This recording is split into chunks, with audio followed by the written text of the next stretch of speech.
وہ ربیہ پر دل و جان سے فدا نہیں تھا۔ لڑکیوں میں اس کی دلچسپی شروع سے نہیں تھی، اس کے اور مشاغل تھے، اور اس معاملے میں وہ اور نبیل ایک دوسرے کے بالکل برعکس تھے۔ نبیل کو لڑکیوں میں جتنی دلچسپی تھی وہ لڑکیوں سے اتنا ہی دور بھاگتا تھا۔ شادی کے معاملے میں شروع سے ہی اس کی رائے یہ تھی کہ وہ ارینج میرج کرے گا کیونکہ وہی سب سے بہتر ہوتی ہے۔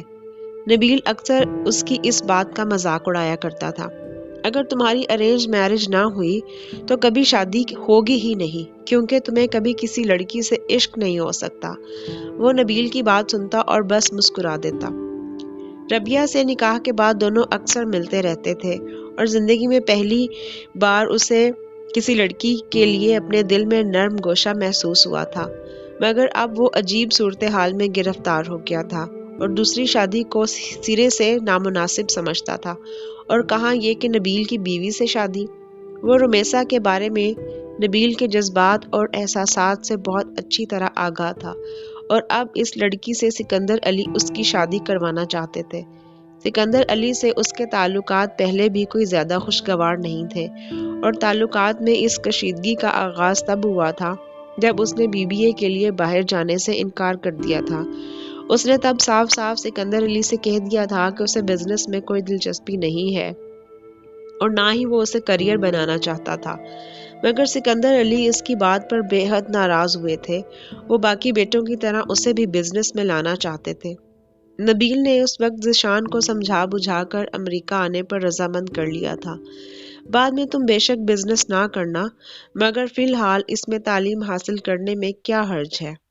اس نے ذیشان کو قائل کر لیا تھا، اور نہ چاہتے ہوئے بھی اس نے BBA کر لیا تھا، مگر تعلیم مکمل کرنے کے بعد بزنس جوائن کرنے کی بجائے وہ CSS کا امتحان پاس کر کے پولیس سروس میں آ گیا تھا، اور سکندر علی نے اس بار ایک ہنگامہ برپا کر دیا تھا۔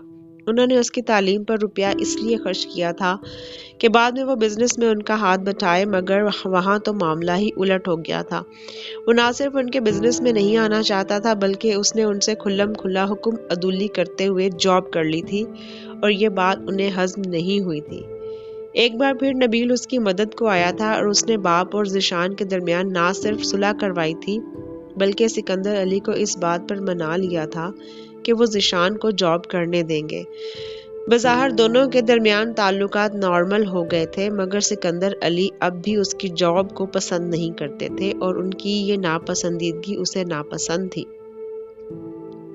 نبیل کی موت نے اور رمیسا کے لیے ہمدردی نے وقتی طور پر دونوں کے پرانے اختلافات نہ صرف ختم کر دیے تھے بلکہ دونوں کو ایک دوسرے کے کافی قریب کر دیا تھا، مگر اب سکندر علی کے اس مطالبے نے ایک بار پھر دونوں کو ایک دوسرے سے دور کر دیا تھا۔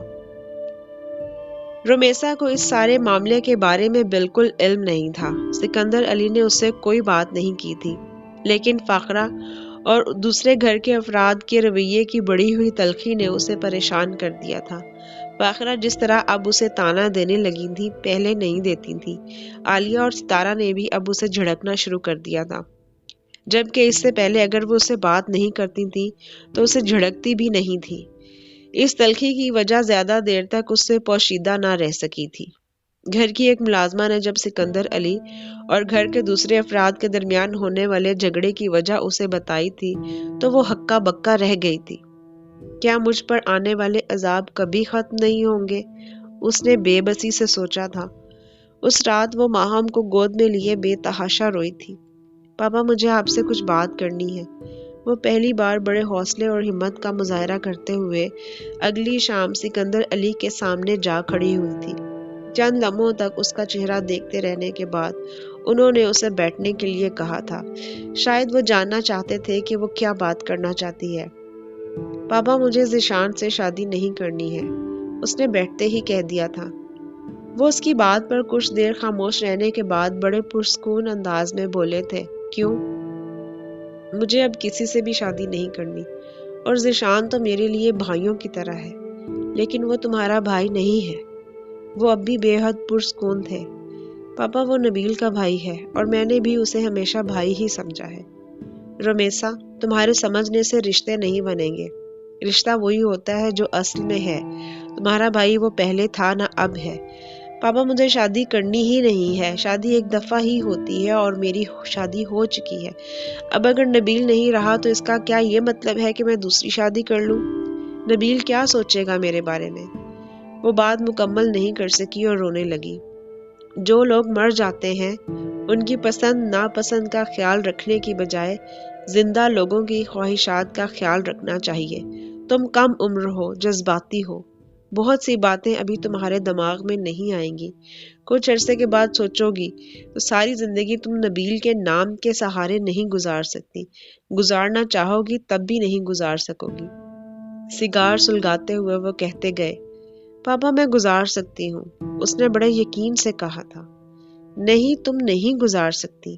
یہ چند مہینوں یا چند سالوں کی بات نہیں ہے، یہ ساری زندگی کی بات ہے۔ میرے پاس ماہم ہے، میں اس کے سہارے زندگی گزار لوں گی۔ اور ماہم کس کے سہارے زندگی گزارے گی؟ تمہارا سہارا